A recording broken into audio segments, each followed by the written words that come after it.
I hadn't heard from Caleb in 4 years, not since that last Thanksgiving where he stormed out, shouting something about family being a transaction. Since then, nothing. No texts. No calls. Just silence where a son should have been. So, when the doorbell rang on the morning of my 70th birthday and I opened it to find a delivery man holding a perfectly decorated birthday cake, I thought he had the wrong house. But the address was mine. So was the name on the card. Daniel Cartwright, the tag read, penned in a handwriting I recognized immediately. Slanted, sharp, too deliberate. It was Caleb's. The cake box was elegant, white with silver edges, tied shut with a thick satin ribbon. Inside, nestled under a transparent dome, was a chocolate ganache cake so pristine it looked like something out of a food magazine. Dark layers, glossy finish, a delicate swirl of cream on top with gold sprinkles. Caleb never did anything halfway. Especially not when he wanted something. The card didn't say much. Just a printed, "Happy Birthday, Dad," and a short handwritten line underneath. "Enjoy this while you still can." I froze. There was no warmth in that message, no reconciliation. Just menace. Or maybe I was reading too much into it. But the knot in my stomach didn't agree. I carried the cake to the kitchen, where Irene was wiping down the counter, humming an old tune from our wedding day. She looked up and her smile flickered when she saw my face. Something wrong? I set the box down gently and opened it. She leaned over to admire the cake, then saw the card. Her hand paused midair. Her lips thinned. "He sent that?" she asked. Her voice dropped half an octave. "After all this time?" I nodded, not saying a word yet. We stood in silence, the ticking of the old wall clock loud in the stillness. Then, I pulled the tab under the cake's bottom tray to lift it from the box, and felt resistance. Odd. It wasn't sitting flat. I tilted it slightly and saw something stuck underneath the board. An envelope. Cream-colored. Sealed. Irene noticed it too. Oh, God. What the hell is that? I pried it loose, wiped the thin layer of ganache off the edge, and slid it open with a paring knife. The paper inside was thick, like it belonged in a lawyer's office. There was one sentence, centered, typed in all caps. "Consider this your last chance to do the right thing, before we take what's ours." I stared at it. My hands didn't tremble. They clenched. Irene gasped beside me, her fingers clutching the edge of the counter. "What is this? Is he threatening us?" I said nothing at first. Just folded the note and set it beside the cake. The ganache looked less appetizing now. For a few moments, neither of us moved. Then Irene reached out, grabbed a paper towel, and wiped the sweat from her brow, though the kitchen wasn't warm. "I knew he'd come sniffing around again," she said, voice flat. "I told you, Daniel. You let him have too much rope. Now he thinks he owns the barn." It was a brutal metaphor, but not inaccurate. "He's gotten worse," she added. "That message, that's not from a son. That's from someone who thinks he's owed something." She looked at me then, and I saw something behind her eyes that rarely surfaced, fear. Not just of what Caleb might do, but of what I might still let him. "You know what this is about," she said. "It's always about money. Inheritance. Control." I nodded, slowly. I knew. Caleb had always been charming, the kind of kid who could lie without blinking. As a teenager, he learned to twist apologies into weapons. As an adult, he'd mastered guilt as currency. Every favor I gave, he treated like interest on a loan I hadn't agreed to. "This is different," I said. "This feels final. Like he's drawing a line." Irene laughed, bitter and hollow. "He drew that line years ago, Daniel. You're just finally seeing it. We didn't eat the cake." Irene tossed it into the trash after wrapping it twice in grocery bags. Said she didn't want it, stinking up the can like spoiled promises. But I kept the note. Not out of sentiment, I'd long stopped hoping for a real reconciliation, but as evidence. Because it wasn't just a passive-aggressive jab anymore. It was a threat. Caleb had crossed some invisible line in his head, the one where your parents stop being people and start being obstacles. I looked out the window toward the street. For a split second, I imagined Caleb standing there, behind a tinted windshield, watching. Irene was right. It was about money. And I'd been generous. Too generous. But that was over now. I walked into my study, unlocked the old file cabinet, and pulled out a folder I hadn't touched in over a year. Caleb, financial aid, was written in bold marker. It was thick. As I sat down, I felt a heaviness in my chest, not from dread, but from resolve. The note wasn't just a threat. It was a mistake. Caleb thought I'd roll over. He'd forgotten who raised him. Let him come. I had nothing left to give. But I had plenty left to protect. And I was done being quiet. I didn't sleep that night. Not because of nightmares, not even because of fear.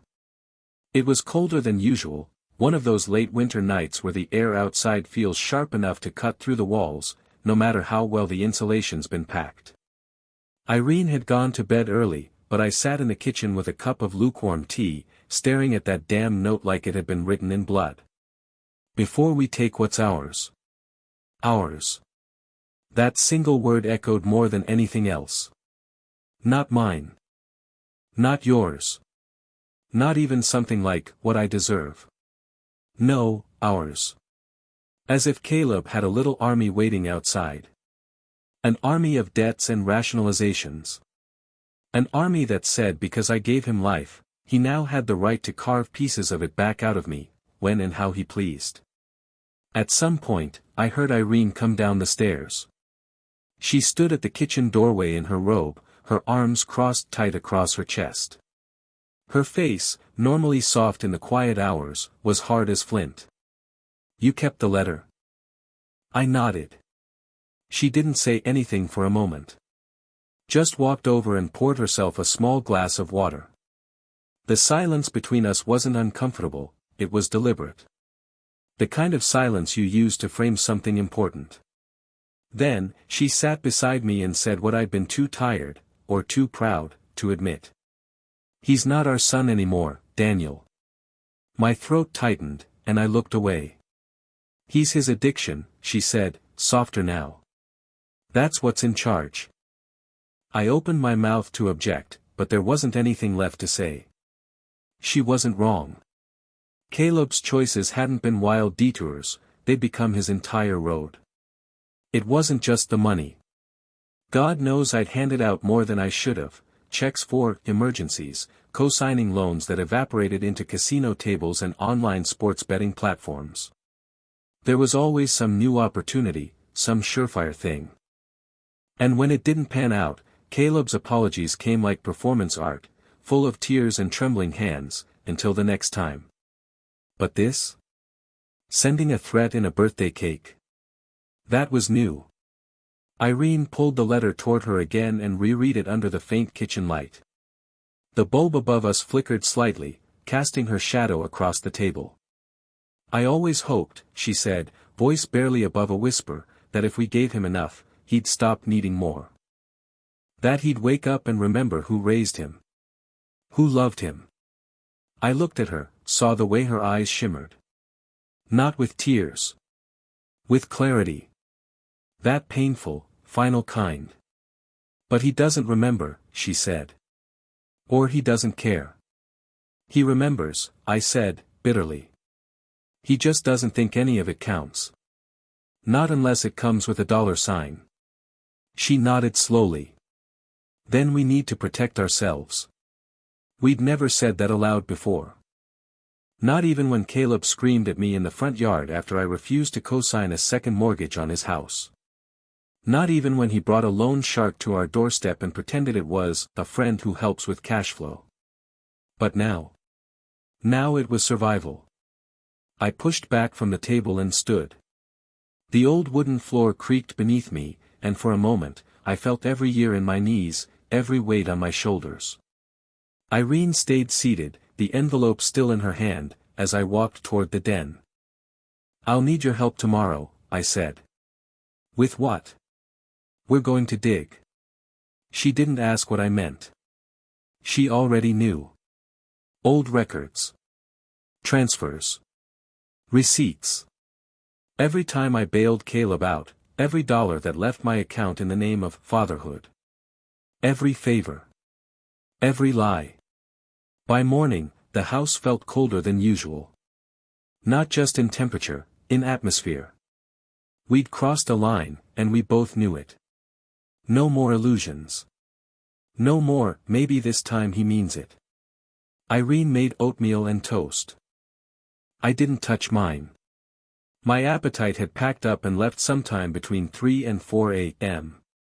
But I still sat with her, still drank half a cup of black coffee, just to feel grounded in something that wasn't about loss. When we cleared the plates, Irene placed the cake box, now empty, into the recycling. The note, though, she folded and slid into a Ziploc bag. "Evidence," she said, like she was filing a crime scene. Then she added, "if it comes to that." It was mid-morning when we descended into the basement. Dust hung in the air like memory. Old filing cabinets, some of them rusted at the corners, lined the back wall. I hadn't opened most of these drawers in years, not since I retired. Irene grabbed a pair of gloves from the workbench and tossed me a pair. "Let's get dirty." We did. 4 hours. Old tax documents, investment reports, utility bills from houses we hadn't lived in since the 90s. But in between the yellowing papers and expired insurance forms, we found what we were looking for. Bank statements with "Wire to Caleb" notated in the memo lines. Email printouts from Caleb asking for cash to keep the lights on. Loan documents with his name and mine, signed with the pressure of desperation. One letter from a gambling rehab clinic I had paid for. He stayed 3 days. Left because they wouldn't let him keep his phone. We stacked everything into a labeled pile on the table. The basement had no heating, and by early afternoon our breath was fogging. Irene rubbed her arms and I offered her my flannel jacket. She took it without a word. We didn't need to speak anymore. We were on the same page now. This wasn't about a falling out between parent and child.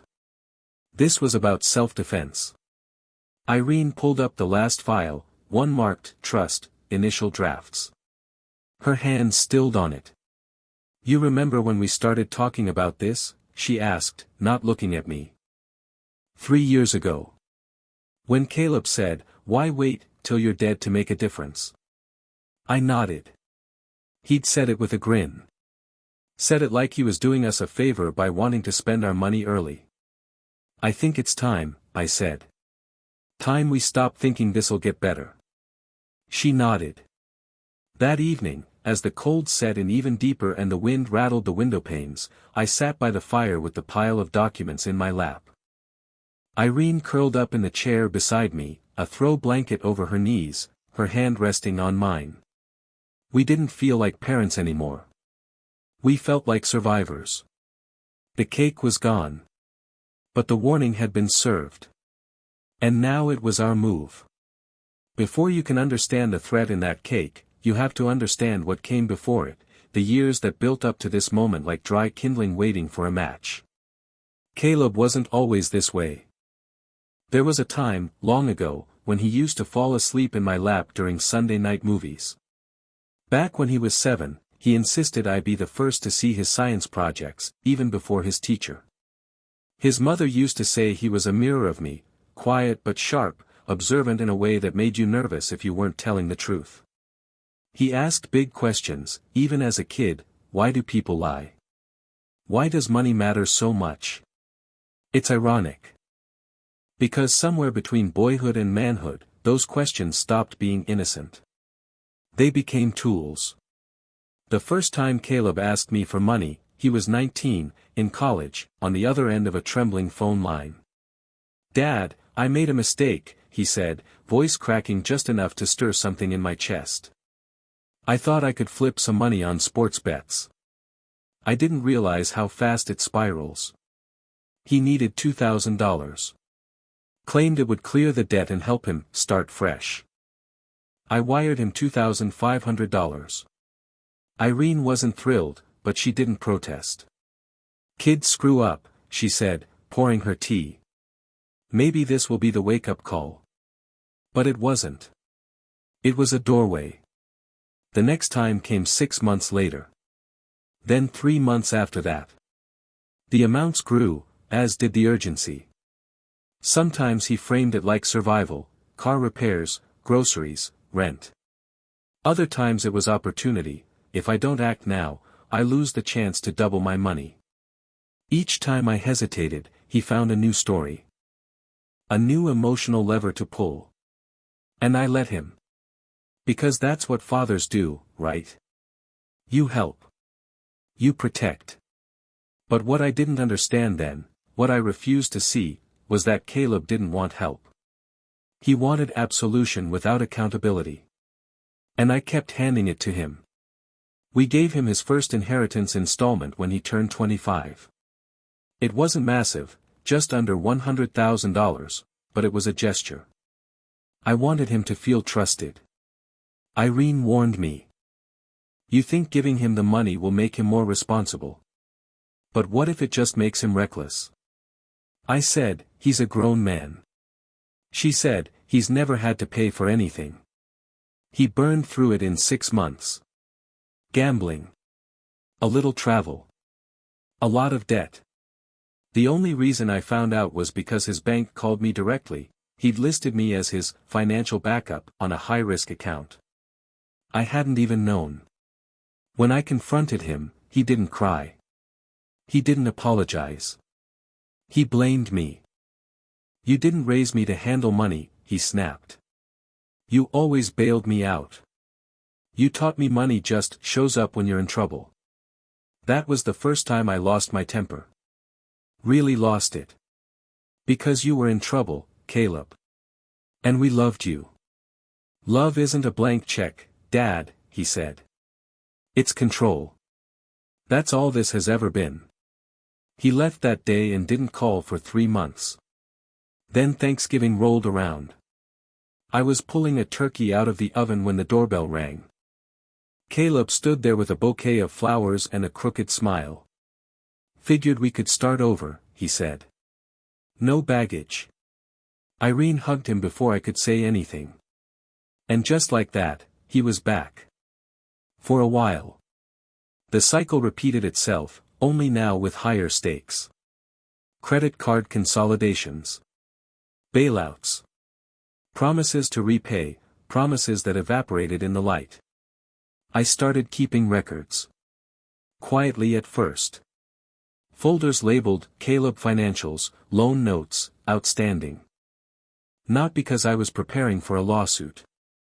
But because something in me, even then, knew I might need proof one day, not for the courts, but for myself. Proof that I wasn't crazy. That I hadn't imagined the drip-drip erosion of trust. Then came the holidays.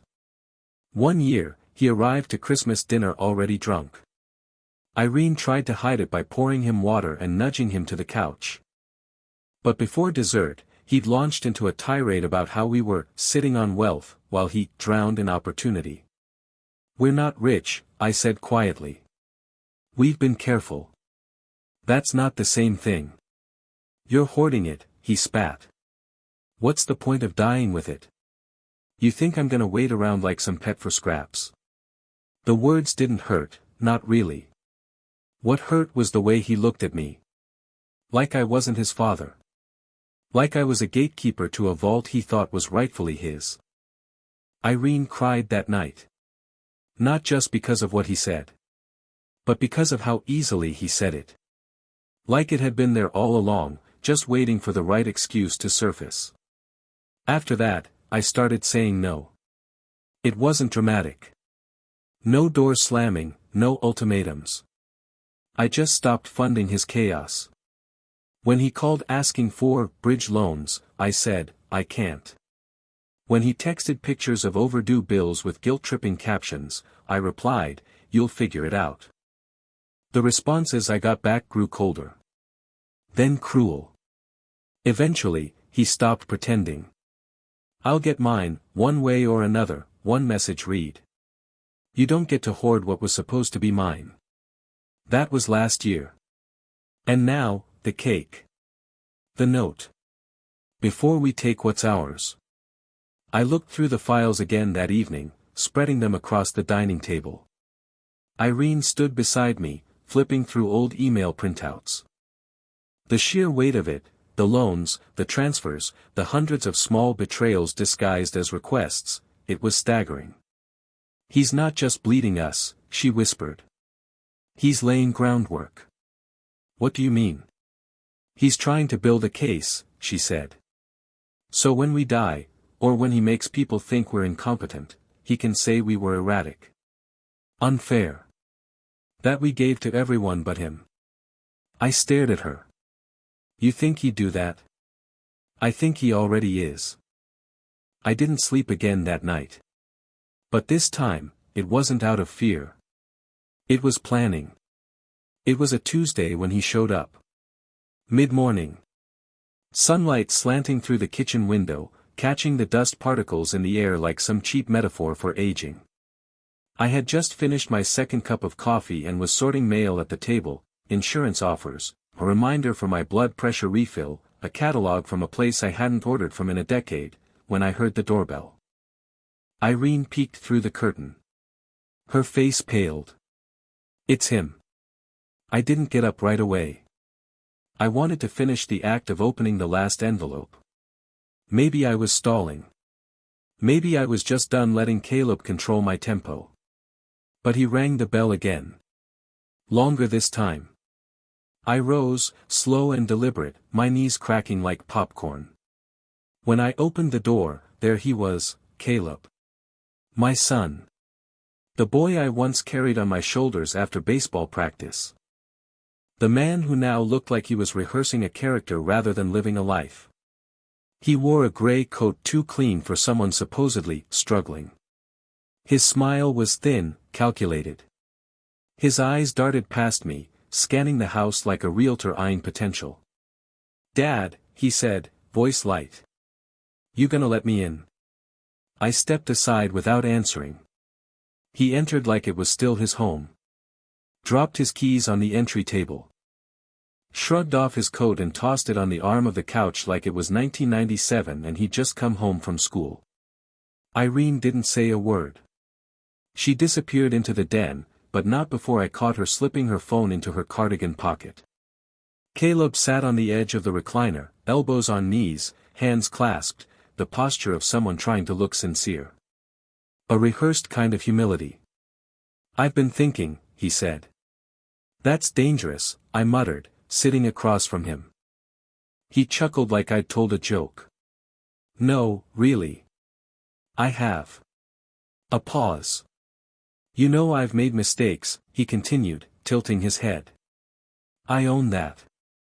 You own debt, I corrected. Okay, he said, exhaling like he was trying to stay patient. Fine. Yes. But I'm trying to turn things around.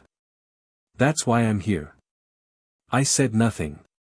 He leaned forward, voice softer now. I need help, Dad. One last time. Just enough to get stable. Laura's already talking about leaving. I raised my hand. Don't, I said. Don't use her as leverage. He went quiet for a second. Then, that smile returned. Thinner now. You've got plenty. You always said you'd rather use it to help than let it rot in a bank. So why not now? Because helping you, I said, doesn't help you. His face twitched. Just slightly. A crease above his brow. Is this about that cake? He asked, pretending to laugh. You really think I'd? It wasn't a joke, I said. We both know it. He stood now, pacing. The room suddenly felt smaller. You act like I'm some criminal. You're worse, I said. You weaponize guilt. The mask dropped for just a moment. His lips curled into a sneer. You think you're some noble old man, sitting on a pile of cash while your son sinks? I stood, matching his height. I think I'm someone who finally learned to say no. Caleb's voice dropped to a growl. If you won't share it while you're alive, he said, don't expect peace when you're gone. That wasn't a threat. It was a promise. And in the next room, Irene's phone silently recorded every word. I stepped back, suddenly aware of how tense my fists had become. Is that how you talk to your father now? I asked. You're not acting like one, he snapped. You're acting like a hoarder. Selfish. Cold. I laughed, short and bitter. You don't want a father. You want a fund. His eyes narrowed. I'll contest it, he said. The will. The assets. You think you can cut me out and just live in peace? You think I'm afraid of court? I asked. He didn't answer. We stared at each other for a long time. I could hear the sound of the grandfather clock ticking in the hall. Could feel the chill of the air between us, colder than winter. You've got kids, I said. You ever think about them? I'm thinking about them right now, he hissed. And how you're screwing over their future. No, I said quietly. I'm protecting it. He turned then, quick, like he'd realized he'd shown too much. Grabbed his coat, stormed toward the door. You'll regret this, he said without looking back. I swear, Dad, you'll regret this. Then the door slammed. Irene appeared a moment later, holding her phone like a badge of authority. I got all of it, she said. We didn't speak for a while after that. Just stood there, two tired people in a house that had just survived a storm. I finally broke the silence. He's not going to stop. I know, she said. That night, I pulled the old will out of the lockbox. It was time to burn it. The morning after Caleb's visit, I sat at the dining room table staring at the note again, before we take what's ours. His voice from the day before echoed over it like smoke. Threats don't always come with fists. Sometimes they arrive in suits, smiles, and legal letters. I knew what was coming, and this time, I'd be ready. It was Irene's idea to start documenting everything. If he's going to push, she said, tapping her phone gently, we're going to make sure the truth shoves back harder. We pulled out a pair of storage bins from the hall closet. Dust-covered, duct-taped, and heavy. I hadn't touched most of them in over a decade, but they held everything: bank statements, investment summaries, copies of checks, even handwritten IOUs from Caleb himself.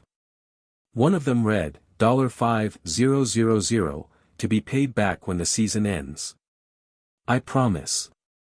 I flipped it over. No date. No season listed. Just that stupid promise. Do we really need all of this? I asked, thumbing through a stack of envelopes from the early 2000s. Irene didn't even glance up. Every dollar. Every transfer. If this goes to court, or if he tries to paint us as senile or selfish, we don't get to rely on memory. She was right. For years, I'd let Caleb's messes blow through our lives like small storms. Cleaned up after each one, told myself he was just struggling, just in a phase. But he wasn't in a phase. He was setting a pattern. And now, years later, it had hardened into entitlement. He didn't just want money. He wanted the narrative, one where we were the villains keeping the castle locked while he suffered in the moat. I opened a folder labeled, Caleb, 2011. Inside was the first wire I ever sent him, $2,000 to a Nevada account. Next to it was a receipt for his rent and casino withdrawals that followed 2 days later. That year, I'd also paid for new tires, a medical bill he said wasn't covered by student insurance, it was, and $600 for a business opportunity that turned out to be a pyramid scheme. My hands clenched as I flipped through each page. This wasn't parenting. It was financial triage. By the afternoon, the table was buried in paperwork. We created a system. Yellow tabs for major loans. Red for gambling-related withdrawals. Blue for incidents, arrests, hospital visits, damage claims. It felt like building a case not just against him, but against the man I let myself believe he was. Irene brought out a binder labeled, Caleb, Legal. It contained copies of all the agreements he'd signed, repayment promises, loan documents I'd co-signed, even a failed rehab intake form. I flipped to the one from 2017. He had signed it in bold, dramatic loops, the kind of signature meant to say I mean it this time. He checked out of that clinic 3 days later, citing hostility in the environment. I want to show these to Grace, Irene said. Grace was our estate attorney, sharp, young, and meticulous. She'd handled Irene's brother's estate when his kids tried to contest his final wishes. Irene trusted her. We need more than a will, Irene continued. We need protection. That evening, I sat with a cup of tea, no sugar, just habit, and stared out at the backyard. The oak tree Caleb used to climb was bare now, just twisted limbs reaching into cold air. I remembered the time he fell out of it, broke his arm, and didn't cry until he saw Irene's face. He used to love this house. Now he saw it as an ATM he's going to fight dirty, I said aloud. Irene, across the room, nodded without looking up from her notes. Then we'll bury him in truth. The next morning, we made an appointment with Grace. She met us in her downtown office, clean lines, concrete floors, floor-to-ceiling windows that looked out over a city we'd stopped recognizing. Her office smelled faintly of peppermint and professionalism. She greeted us warmly, but when we placed the stack of folders on her conference table, her eyebrows lifted. What's all this? Our son, Irene said, simply. We spent the next 2 hours walking her through the years. Grace listened without interrupting, jotting notes, highlighting lines, asking for clarification. Occasionally, her brows furrowed. Once, she shook her head and muttered, unreal. This, she said, pointing to the envelope with the cake letter, this is clear intimidation. He's implying future legal action or coercion. If it ever escalates, this note becomes Exhibit A. I nodded. What about the recording? Irene pulled out her phone. Played the audio. Grace listened as Caleb's voice filled the room. If you won't share it while you're alive, don't expect peace when you're gone. The room was dead silent when it ended. Well, she said finally, that's a textbook threat. She leaned forward, hands folded. If you want to move forward, I recommend the following: we restructure your estate. Draft a new will. Remove Caleb entirely. Place protections around your assets. And most importantly, we implement a no-contest clause. What's that do? I asked. If Caleb tries to fight the will in court, he becomes responsible for all legal fees, not just his, but the estate's. I sat back, exhaled slowly. You're saying we can cut him out and make it stick? I'm saying, Grace replied, you can take back control of your legacy. I looked at Irene. Her hand rested on mine. No more gambling with our lives, she said softly. I turned back to Grace. Let's do it. We left the office with a folder full of drafts, a list of next steps, and something I hadn't felt in a long time: peace. Not joy. Not relief. But a cold, sturdy peace. The kind you feel when you stop being afraid of the fire, because you're the one holding the match. Caleb had spent years thinking we'd never draw a line. That love meant unlimited access. But we weren't writing checks anymore. We were writing history. The legal drafts arrived 3 days later in a manila envelope thick with weight and consequence. I laid them out on the dining table, the same surface where Caleb once built Lego castles and later smashed dinner plates in anger. Now it held something stronger than apology or punishment, it held finality. Irene stood at my side in silence, her reading glasses low on her nose. She didn't need to read the documents again. We'd gone over every word with Grace. Twice. I picked up the pen. The first signature came easily. A trust fund. For Sophie and Kayla, my granddaughters. I could still picture the way Sophie once curled up beside me on the porch, clutching her teddy bear, asking why the moon followed us when we drove. And Kayla, with that laugh that burst out like music every time Irene did her turkey dance at Thanksgiving. They were the only part of Caleb that hadn't disappointed me. The trust would ensure their future, education, housing, even a down payment for a home when the time came. A fund held tightly under the guidance of a neutral financial institution. No access until they turned 25, and even then, only under strict parameters. Grace had suggested naming a co-guardian to the trust, someone to help oversee it until the girls reached adulthood. Laura, Irene had said without hesitation. At first, I was unsure. Laura had always been quiet in our presence, polite, distant, never warm. But she never lied for Caleb. And when we spoke privately 2 weeks after his last arrest, she told me something that stuck. I married a man who knew how to spin charm into guilt, she'd said.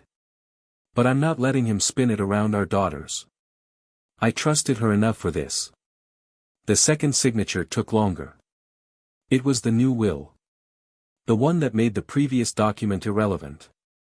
The one that erased Caleb's name from the inheritance.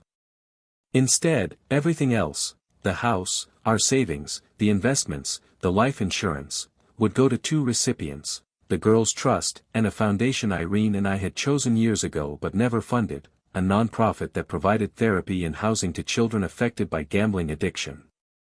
I hesitated for a moment before signing, staring at the clause Grace had added at the bottom. No contest clause. If any beneficiary or excluded individual contests the validity of this will, or any portion of it, they forfeit any claim to any part of the estate and are liable for all legal costs incurred by the estate in defending this document. Is it cruel? I asked. Irene shook her head. It's clean. She was right. For years, our lives had been cluttered with Caleb's mess, promises, tears, accusations, gaslighting. Every birthday that ended in guilt. Every holiday punctuated by him asking for, just a bit to tide us over. Every threat, every silence. Clean was exactly what we needed. I signed. It felt like exhaling after holding my breath for years. Grace sealed the document in front of us, had us initial each page, and made copies for our personal records. You've done the right thing, she said, closing the folder.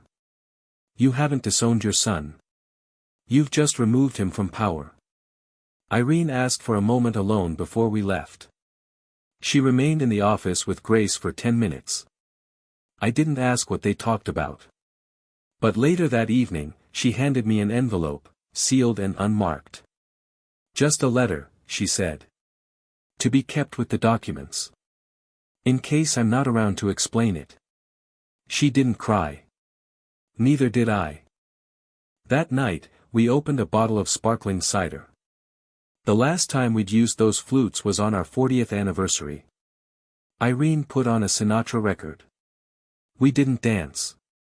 We just sat by the fireplace, letting the music fill the cracks that Caleb had left. The next morning, I took the original will, the old one, out of the safe. Held it in my hands one last time. It listed Caleb as the primary beneficiary. That version of him, the version that existed when I still believed he might come home with real remorse, deserved it. The man he'd become did not. I tore it in half, then into quarters, fed the pieces into the fireplace, and watched the flames turn them to ash. I kept the envelope with the birthday cake thread in my desk drawer, tucked behind the extra ink cartridges. A reminder. The threat hadn't broken us. It had focused us. 2 weeks later, we met with Grace again to file everything formally. Afterward, she handed us a locked folder containing our updated estate plan, a digital copy on a secure drive, and a small card with emergency contact procedures.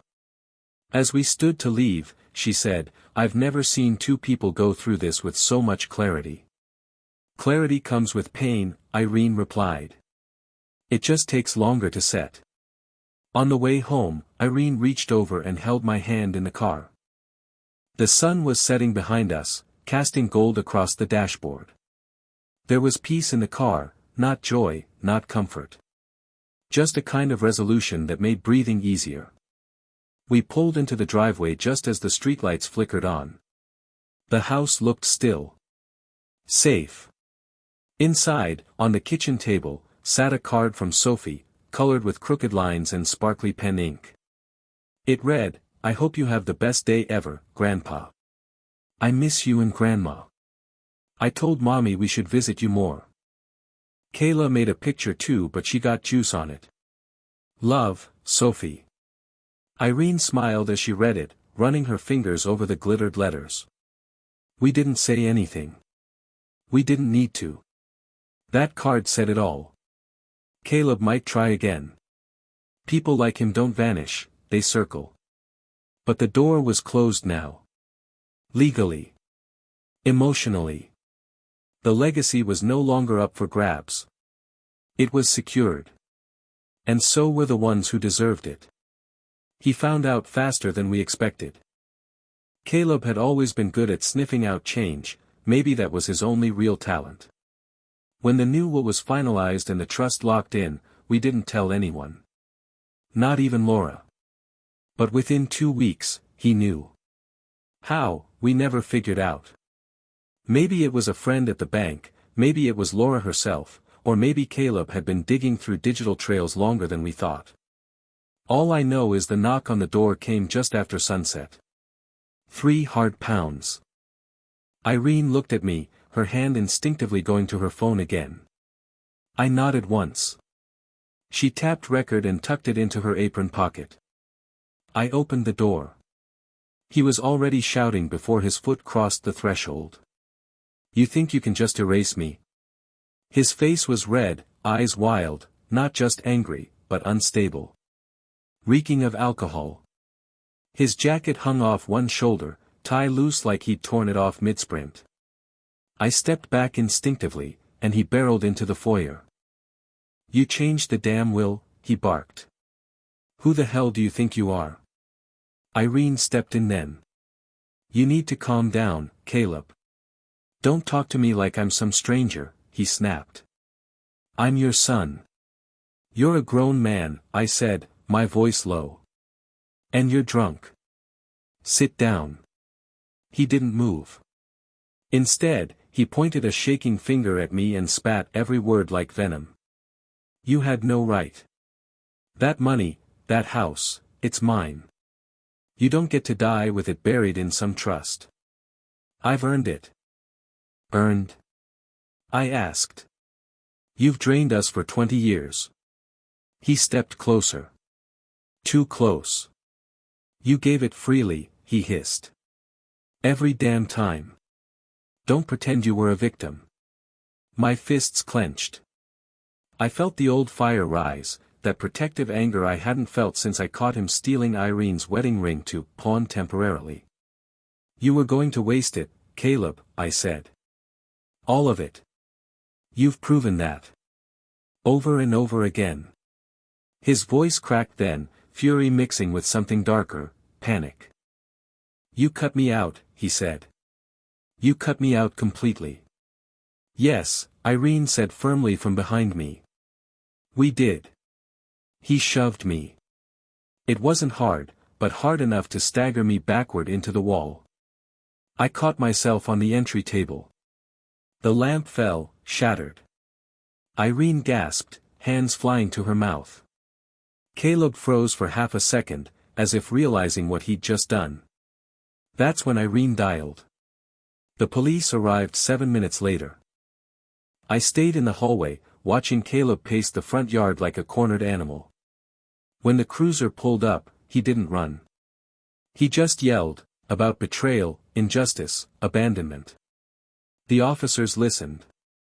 One of them recognized me. The older one nodded toward the house. Did he touch you, sir? I looked at Irene. Her eyes were steady. He shoved him, she said. He was drunk and threatening. The younger cop stepped forward.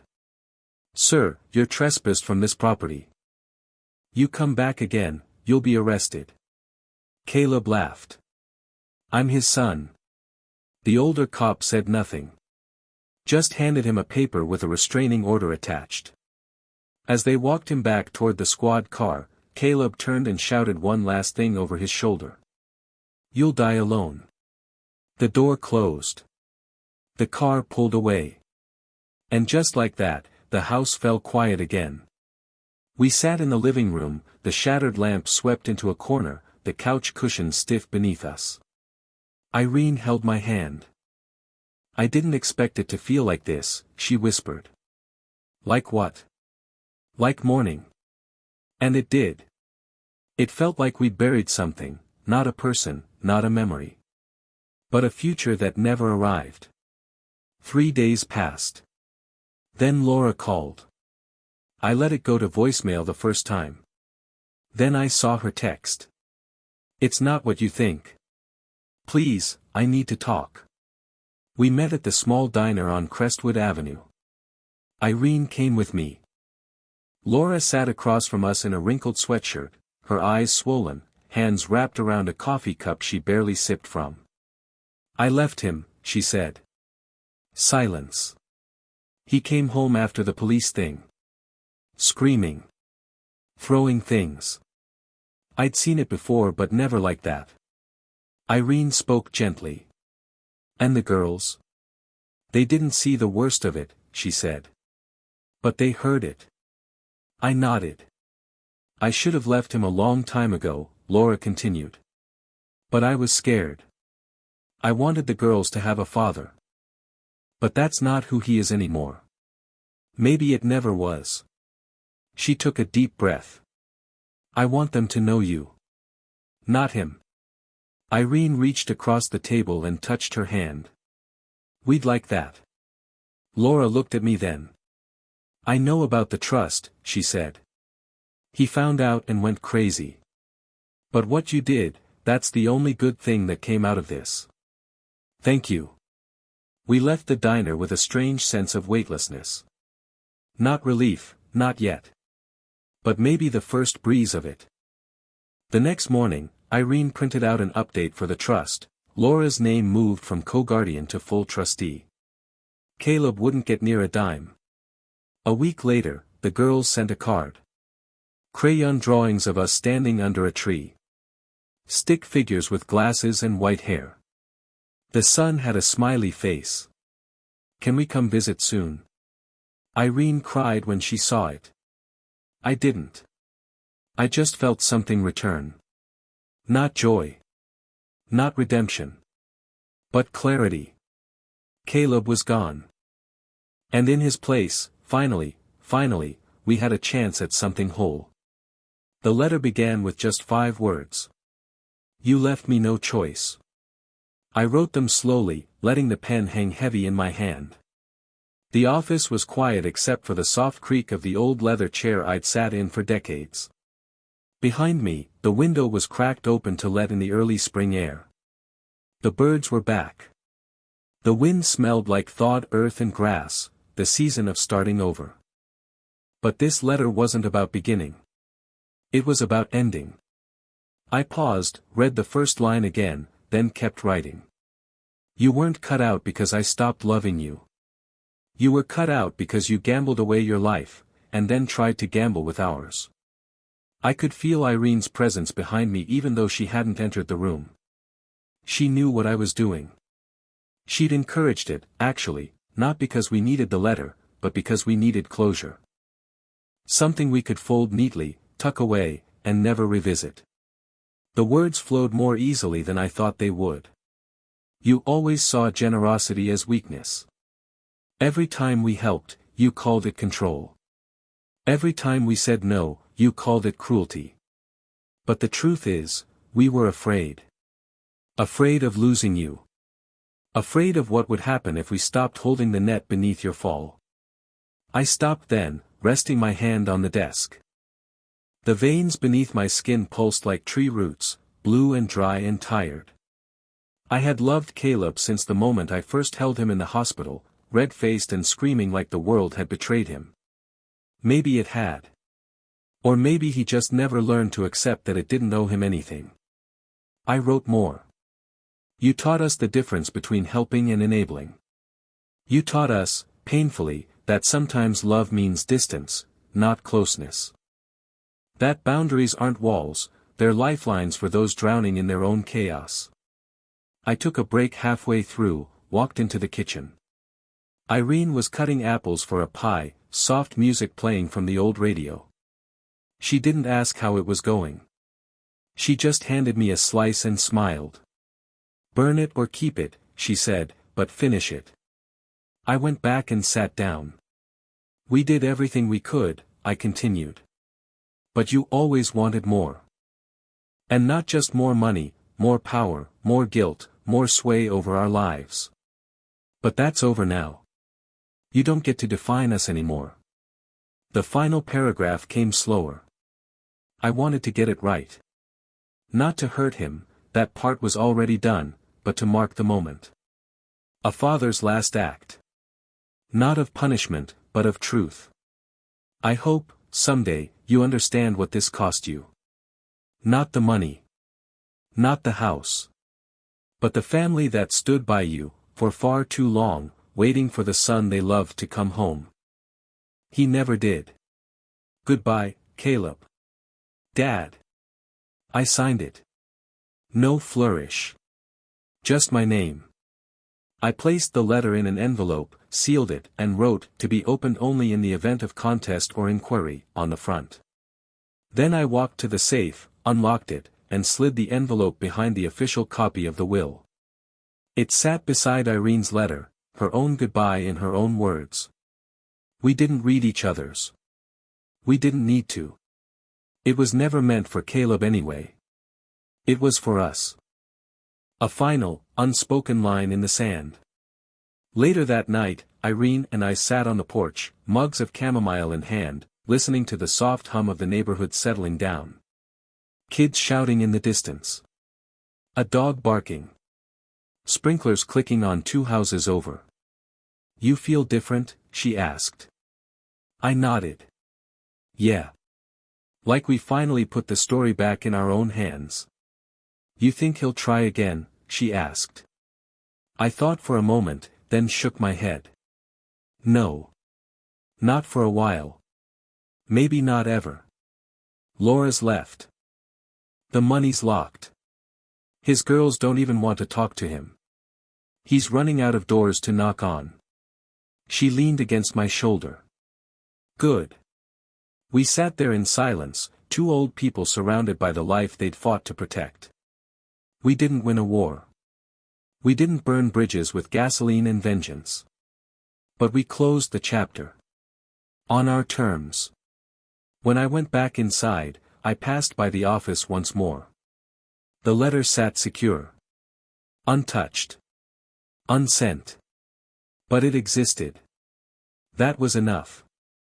Irene followed, locking up behind us. I watched her turn off each light with the same routine she had every night: kitchen, hallway, porch, then bedroom. The rhythm of a life we'd earned. Before bed, I checked my phone one last time. A new message from Sophie. "Grandpa, I read that book you sent me. It made me cry, but in a good way. Mom said we can visit next weekend. I want to help you plant tomatoes this year. Love you lots." I stared at the screen longer than I needed to. Not because I was sad. But because I finally understood that everything we gave up had made room for this. The real legacy. The one that couldn't be stolen, gambled, or claimed through threats. The one that grows in peace. The photo arrived on a Tuesday. There was no warning, no message at first, just a notification on my phone that someone had shared a file with me. I assumed it was spam. But then I saw the name, Sophie Daniels. It took me a minute to open it. Not because of hesitation, but because something about it felt sacred, like cracking the seal on something I wasn't sure I deserved to see. When the photo finally loaded, my breath caught. Sophie stood in a navy blazer, plaid skirt, and polished shoes, her hands folded neatly around a set of books nearly too large for her arms. She was smiling, chin lifted with quiet pride. The school behind her looked like something out of an old movie, arched doorways, ivy-covered bricks, tall glass windows that reflected the morning sun. Beneath the image, in handwritten scrawl. "Grandpa, thank you for the books. I'm learning Latin now. Also, Mom says I can't see Dad anymore. But I hope I'll see you soon. Love, Sophie." Irene found me staring at the screen in the den, the house quiet except for the gentle clack of her knitting needles across the room. She didn't ask what I was looking at, she just walked over, leaned down, and kissed the top of my head. We didn't need words anymore. That photo told us everything. The trust had done what it was supposed to do. Not just financially, but structurally. It protected those girls from the wreckage their father had left in his wake. Laura had used the funds wisely, enrolling them in private school, relocating to a quieter neighborhood, getting a better car for the school commute.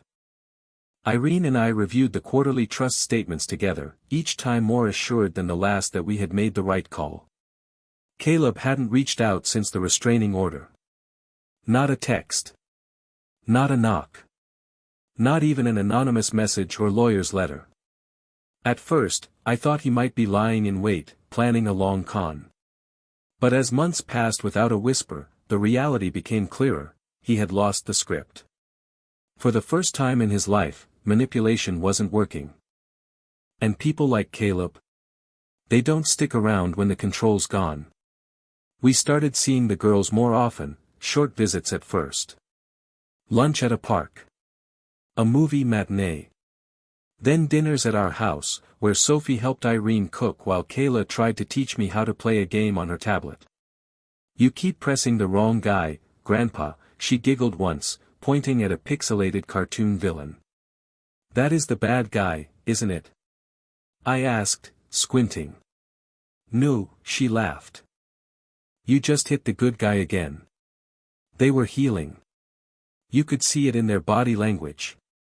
They no longer flinched at loud noises. They no longer watched the door nervously.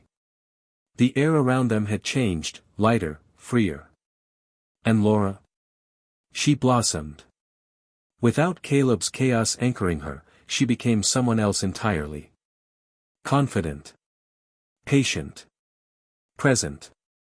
She'd always been a decent mother, but now she was a fierce protector, and a grateful daughter-in-law. "I should have done this sooner," she told us once over dinner. "I thought staying with him would make me a good wife. But leaving him made me a good mother." We didn't argue. Some truths don't need dressing. A few weeks after Sophie's photo arrived, I contacted Grace again. We met at her office on a quiet Friday morning. She offered coffee. I declined. This wasn't a social visit. "I want to make an update to the trust," I said. She nodded. "Any specific changes?" "Yes. I want to extend coverage, make sure the girls have access to housing beyond school. First apartments, business seed money, maybe even help with their own kids someday."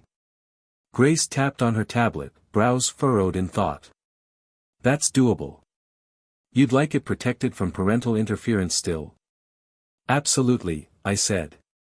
"Caleb never touches a cent." She looked up. "You know he could try again one day." "I'm counting on it," I said. "That's why we're making the walls higher." Irene and I signed the new documents that night.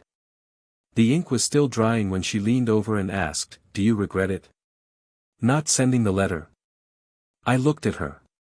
"No. He knows. And he did.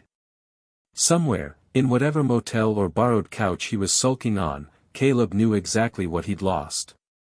Not just money, but trust, access, legacy. Family. And more than that, he knew we weren't afraid of him anymore. Weeks passed. Then months.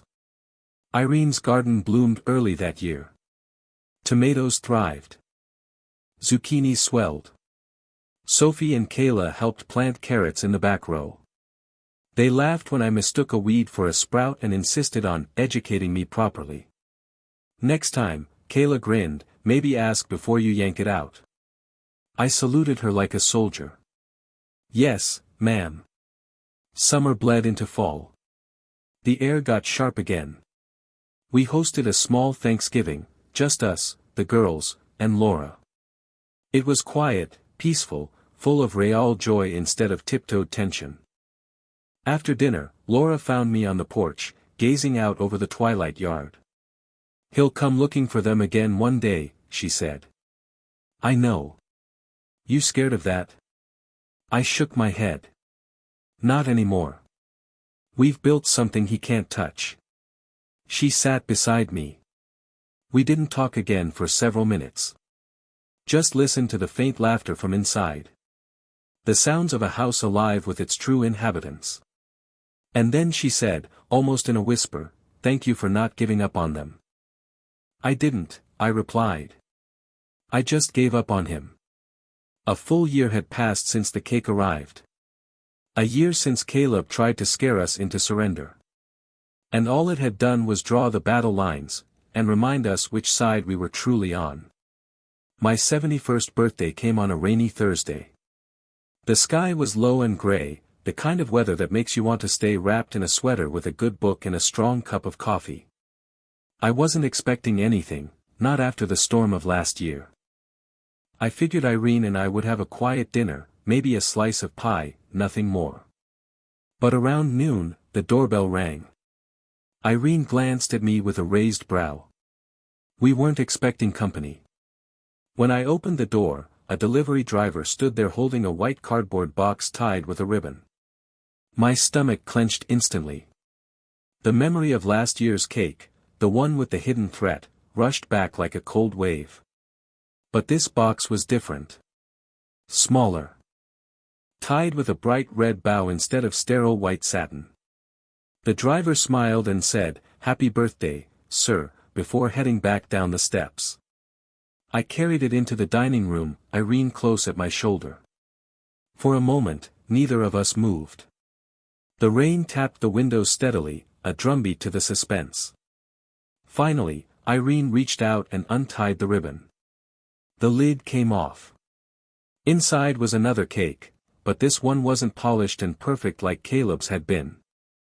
It was slightly lopsided, frosting uneven in places, sprinkles scattered across the top like confetti after a parade.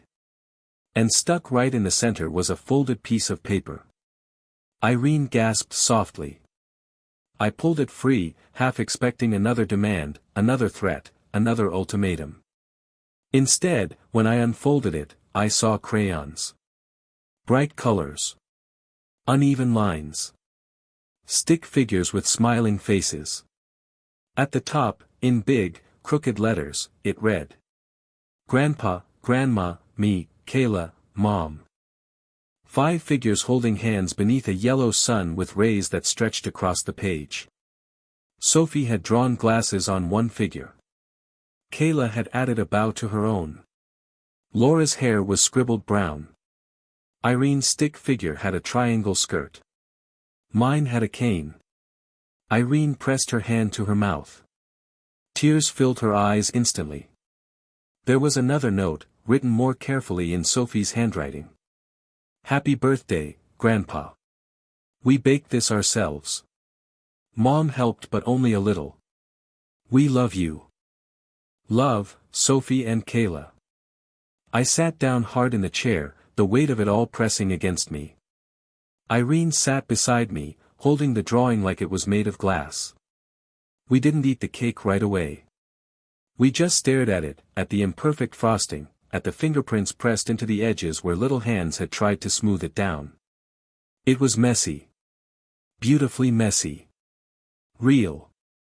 That evening, Laura and the girls came over for dinner. They brought laughter with them, filling the house in a way it hadn't been filled in years. Sophie ran into the kitchen carrying a stack of board games. Kayla followed, tugging on my sleeve, asking if I'd play her version of Monopoly, where apparently she always got to be the banker. Laura lingered by the dining table, watching Irene set plates. They were so excited to make that cake, she said quietly. They insisted on it being a surprise. It was, I said. The best kind. Dinner was simple, roast chicken, potatoes, green beans. But it felt like a feast. Not because of the food, but because of the company. Every laugh, every story, every spilled glass of water felt like a reclamation, proof that Caleb hadn't destroyed what mattered. Proof that love had found new roots. Later, when the girls had gone to the living room to watch a movie, Laura pulled me aside. I need to say this, she began, voice low. Thank you. Not just for the trust. Not just for helping us when everything fell apart. Thank you for reminding them what family really is. I nodded, not trusting my voice. They don't ask about him anymore, she continued. And I don't bring him up. I want them to carry this version of family forward, not the one he tried to force on them. Irene joined us then, slipping her arm through mine. They'll be okay, she said. Better than okay. After we cleaned up, I went into my study. Opened the drawer where I'd kept the first cake's note, Caleb's words, still sealed in a plastic sleeve. Before we take what's ours. I held it for a moment, then slid it back. It would stay there. Not as a threat anymore. Not as a wound. As a reminder. Because if that first cake was a warning, this second one was the answer. Family isn't blood. It isn't entitlement. It isn't threats hidden under frosting. It's drawings in crayon. It's crooked handwriting. It's cake baked with too much sugar and not enough precision. It's laughter at a dinner table. It's peace in the space someone tried so hard to poison. I shut the drawer and returned to the dining room, where Irene had lit the candles Sophie insisted we use. We cut into the cake together. It was too sweet, lopsided, and absolutely perfect. As we ate, I looked around the room, at my wife, at the empty plates, at the sound of the rain still pattering against the windows. I realized Caleb was right about one thing. This was our last chance. Not his. Ours. And we took it.